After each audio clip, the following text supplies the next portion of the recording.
అందరికీ నమస్తే. ఇంకా చాలా రోజుల తర్వాత చెరువుగట్టు టెంపుల్కి అయితే వచ్చినాం. యాక్చువల్గా మేమిద్దరం ఫస్ట్ వచ్చిన టెంపుల్ ఇదే. ఫస్ట్ వచ్చిన అంటే పెళ్ళికి ముందు. ఇప్పుడు లోపలికి వెళ్దాం. ఇక్కడ నంది ఉంటుంది, నందీశ్వరి. తర్వాత లోపలికి ఎంటర్ అయితే స్టెప్స్ ఉంటాయి, చాలా హైట్లు ఉంటుంది. పైకి ఎక్కుతుంటే మనకి లెఫ్ట్ సైడ్లో వినాయకుడు ఉంటాడు, నిల్చున్న వినాయకుడు చాలా పెద్దగా ఉంటుంది. ఇక ఈ స్టెప్స్ అన్నీ ఎర్రగా ఉన్నాయి అనుకుంటుర్రా. మొక్కులు మొక్కిన వాళ్ళు తీరిన తర్వాత అలా మొక్కుని ఇట్లా తీర్చుకుంటారు, బొట్లు పెట్టి. ప్రతి మెట్టుకి బొట్టు పెట్టుకుంటా ఎక్కుతారనమాట మొక్కు తీరిన తర్వాత. ఇక మేమైతే సగం దూరం ఎక్కినాం, అప్పుడే కాలు గుంజుతున్నాయి అని చెప్పి ఒక దగ్గర కూర్చున్నాం కొద్దిసేపు. ఇక మళ్ళీ ఎండ ఎక్కువ అవుతాయని చెప్పి మళ్ళీ స్టార్ట్ అయినాం పైకి ఎక్కడం. వెళ్ళిందే మండే కాబట్టి జనాలు కూడా ఎక్కువ ఉంటారు, దర్శనంకి లేట్ అవుతుందని చెప్పి మళ్ళీ స్టార్ట్ అయ్యి పైకి ఎక్కుతూనే ఉన్నాం. ఇక ఎక్కడ కూడా ఆగలేదు. తర్వాత ఇక పైకి ఎక్కుతుంటే అప్పుడప్పుడు కూర్చుంటారు, దేవుళ్ళ ఫోటోలు పెట్టుకొని మనీ అడుగుతుంటారు అనమాట. అంటే మన ఇష్టం, అది మనకి ఇవ్వాలనుకుంటే ఇవ్వచ్చు, లేదంటే లేదు. చెట్లు మాత్రం ఘోరంగా విపరీతంగా ఉన్నాయి, కాకపోతే సగం చెట్లు ఎండిపోయినాయి. కొన్ని చెట్ల మీద అయితే బట్టలు ఉన్నాయి, అంటే స్వామి మాల వేసిన వాళ్ళు ఉంటారు కదా, వాళ్ళు వేసిరు. అంత బాగానే ఉంది. ఇక్కడ మాత్రం చూడుర్రి, మొత్తం చెత్త. అంటే మెయింటెనెన్స్ మాత్రం కరెక్ట్గా లేదనమాట.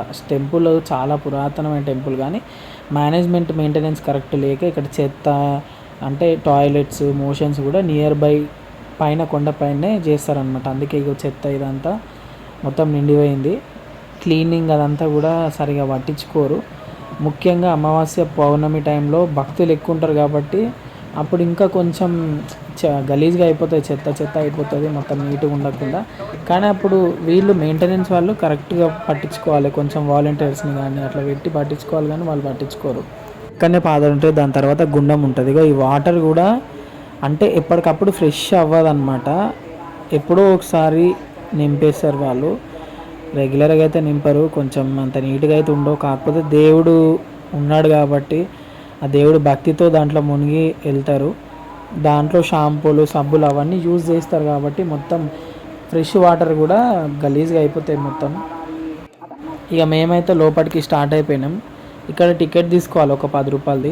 ఇక పైన 3 గుండ్లకు ఎక్కడం అయితే స్టార్ట్ అయినాం. ఇక ఇక్కడ నుంచి స్టార్టింగ్, ఈ గుండు లోపల నుంచి అయితే పోవాలి. ఇక మా వైఫ్ అయితే పోతుంది ముందు, ఆమె ముందే వెళ్ళింది. కొంచెం ముందు పోయినాక ఆమెకు కొంచెం భయమైందనమాట. ఇక్కడ ఒక చిన్న రాయి బండలాగా ఉంటుంది, దాని కిందికి వెళ్ళాలి. నేను వెళ్ళి పైకి వెళ్ళి వీడియో షూట్ చేసిన అనమాట. వీడియో నేను షూట్ చేస్తుంటే ఆమె కూడా ఆమె ఫోన్లో వీడియో షూట్ చేస్తుంది. ఇగో ఇదే 3 గుండ్లు అనమాట. యాక్చువల్గా దేవుడు అయితే దాంట్లోనే స్వయంభుగా వెలిసిండు అని పురాణాల ప్రకారం అయితే ఉంది. ఇంతకు ముందుకు నేను చాలాసార్లు దాంట్లో నుంచి పోయినా, ఈసారి అయితే కొంచెం భయమై నేను పోలేదు. ఎందుకంటే కొంచెం లావైనా కాబట్టి ఇరికిపోతున్న భయం. బట్ ఎంత లావు ఉన్నా కూడా దాంట్లో నుంచి అయితే బయటికి వెళ్తారు. మా వైఫ్ అయితే వెళ్ళి ఆమె బయటికి వచ్చింది. నేను వెనకాల నుంచి స్టెప్స్ ద్వారా వెళ్ళిన, ఆ లోపు ఆమె బయటికి వచ్చేసి చూడండి మళ్ళీ చూస్తుంది దాంట్లో నుంచి అందరు ఎట్లా వస్తున్నారని. ఇగో ఇక్కడ ఉంటాడు పైన, ఇక్కడ శివలింగం అయితే ఉంటుంది. ఇక్కడ దర్శనం చేసుకొని ఇంత పైకి వస్తారు. చాలా హైట్ వ్యూ కూడా చాలా బాగుంటుందండి. పైనకి వెళ్ళి చూడండి. ఇగో కింద కూడా జనాలు అందరూ పోతారు కిందికి. ఒకసారి మళ్ళీ చూడండి, 3 గుండ్ల దగ్గర రష్, అంటే లైన్ నిలబడ్డారు లోపల నుంచి పోవాలని చెప్పి. మేము కిందికి అయితే దిగినాం. కిందికి దిగేసి కొంచెం ముందు పోయినాక ఇక్కడ అంటే కొబ్బరికాయలు అవన్నీ ఇక్కడనే కొడతారు, పైన కొట్టనియరు. ఆడొక ఆయన కూర్చుంటాడు, ఆయన ఓన్లీ బొట్లు పెట్టేసి మనీ అడుగుతుంటారు. అంటే అది కూడా మన ఇష్టం, మనకు వీలైనంత ఇవ్వచ్చు. ఇక్కడ శివుంది బొమ్మ మాత్రం మస్తు గీసిరో మంచిగా ఉంటుంది. ఇక్కడ కొబ్బరికాయలు కొట్టేసి బొట్లు పెట్టుకొని పోవాలి. కిందికి రాగానే లెఫ్ట్ సైడ్లో ఫస్ట్ పరశురాముడు ఉంటాడు. మా వైఫ్ మొత్తం చూడండి, ఇక్కడ శివలింగం ఆకారంలో ఉన్నది పరశురాముడే. పక్కనే కొంచెం ఆయనది విగ్రహం కూడా ఉంటుంది, మీరు కూడా చూడండి చాలా జాగ్రత్తగా. ఇక్కడ ముందుకు వచ్చిన తర్వాత ఇంకొక శివలింగం అయితే ఉంటుంది ఇక్కడ. అక్కడ నుంచి కొంచెం లోపలికి పోతే ఇక లైన్లు మళ్ళీ స్టార్ట్ అయిపోతాయి. జడల రామలింగేశ్వర స్వామిది కింద విగ్రహాలు ఉంటాయి ప్రతిష్ఠించింది.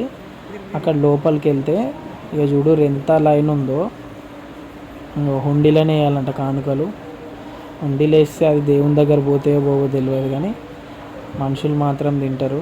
ఇక చూడు నేనైతే ధనాధన వెళ్ళిపోతున్నా, మా వైఫ్ అయితే మెల్లగా వస్తుంది వెనకాల ఉన్న వాళ్ళందరూ కొంతమంది చూస్తారని చెప్పి రికార్డ్ చేయడం కొంచెం ఇబ్బంది అయిపోయింది. ఈ లోపలికైతే పోతున్నాము. లోపలికి వెళ్ళిన తర్వాత అక్కడ షూట్ చేయనీయలేదు, కొంచెం ట్రై చేసినాం కానీ షూట్ అయితే చేయనీయలేదు. వీడియోలు మొత్తుకుంటారు, జనాలు ఉన్నారు ముంగల అని చెప్పేసి. చూడండి ఇగో ఇక్కడ బయటికి వచ్చిన తర్వాత ఈ గుండు ఉంది కదా, అది కొంచెం అంటే హెల్త్ బాగాలేని వాళ్ళు అక్కడ పడుకుంటే మంచిదని చెప్పి అంటారు. ఇక్కడ డ్రాప్స్ అయితే చుక్కలు పడుతున్నాయి కదా, అవి తాగితే మంచిది.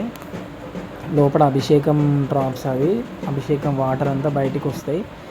ఇక హనుమాన్ టెంపుల్ చుట్టూ తిరిగేసి ముందుకు పోయినాం. ఈ కిందికి పోయిన తర్వాత ఎల్లమ్మ టెంపుల్ ఉంటుంది. ఇక్కడ ఎవరో బోనం అయితే తీస్తారు, చాలామంది తీస్తుంటారు మొక్కులు మొక్కి తీర్చుకోవడానికి. ఇక ఇదే ఎల్లమ్మ టెంపుల్. ఎల్లమ్మ టెంపుల్ లోపలికి వచ్చినాం, చూడండి.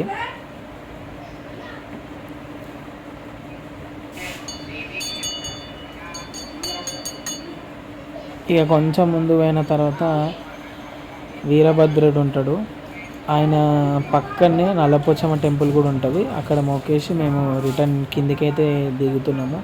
అప్పటికే మధ్యాహ్నం అయిపోయింది. మార్నింగ్ వెళ్ళినాం, చాలా ఎర్లీ మార్నింగ్ అంటే ఒక 9 o'clock వరకు వెళ్ళినాం. కానీ ఇక అంతా అయిపోయేసరికి 12 అయిపోయింది. నేను ఇంత అయినా కూడా జర యాక్టివ్గానే దిగుతున్నా. మా వైఫ్ అయితే మొత్తం అలసిపోయినట్టే ఉంది. అంటే ఇక ఎంతైనా అబ్బాయిలు ఎక్కేదానికి అమ్మాయిలు ఎక్కేదానికి తేడా ఉంటుంది కదా, చూడురి. నేనైతే ఎత్తున్నా, ఇక్కడ మనుషుల కంటే కోతులు ఎక్కున్నారని చెప్పి అనిపిస్తుంది నాకైతే. ఇక దిగినాం, కిందికైతే దిగినాం, అలసిపోయినాం అప్పటికి. ఇక నేను కూడా కొంచెం అలసిపోతున్నా.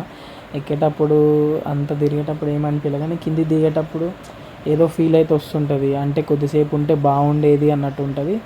ఇక నేను ఇట్లా అంటున్నాను చెప్పి మా వైఫ్ అయితే దన కిందికి ఉరికింది, నిలబడి నాకంటే ముందు పోయి నిలబడ్డది. కానీ మళ్ళీ నా వెనకాలనే వచ్చింది మళ్ళీ తర్వాత. ఇక మళ్ళీ మనం కిందికి పోతుంటే కూడా వినాయకుడు కనిపిస్తాడు. అంటే రిటర్న్ ఇదే రూట్ కదా, యాక్చువల్గా వేరే అంటే వెహికల్స్ వచ్చే రూట్ కూడా ఒకటి ఉంటుంది అక్కడ. నెక్స్ట్ టైం వచ్చినప్పుడు నేను ఆ వీడియో తీసి అప్లోడ్ చేస్తాను. కానీ అంటే వెహికల్ రూట్లో వెళ్తే ఒక శివుడి విగ్రహం ఉంటుంది, చాలా పెద్దగా ఉంటుంది. చూడండి ఇక్కడ మొక్కులు మొక్కిన వాళ్ళు ఎట్లా పెడుతారో బొట్లు. మోస్ట్లీ పెద్దవాళ్ళు, ముసలి వాళ్ళు చాలామంది కూర్చుంటారు, డబ్బులు అడుగుతూ ఉంటారు. అంటే ఎవరి జీవనాధారం వాళ్ళదండి, మనకి ఇష్టం ఉంటేనే ఇవ్వాలి, లేదంటే బలవంతం ఏం లేదు. ఇగో ఇక్కడ మెట్ నుంచి స్టార్ట్ అవుతుంది. మళ్ళీ నెక్స్ట్ ఇంకో పార్ట్ ఉంది వీడియోలో, అంటే కింద పార్వతమ్మ టెంపుల్ షూట్ చేసినాము. వీడియో లెంత్ ఎక్కువ ఉందని చెప్పి ఇంకో పార్ట్ రిలీజ్ చేస్తున్నాము, అది కూడా చూడండి.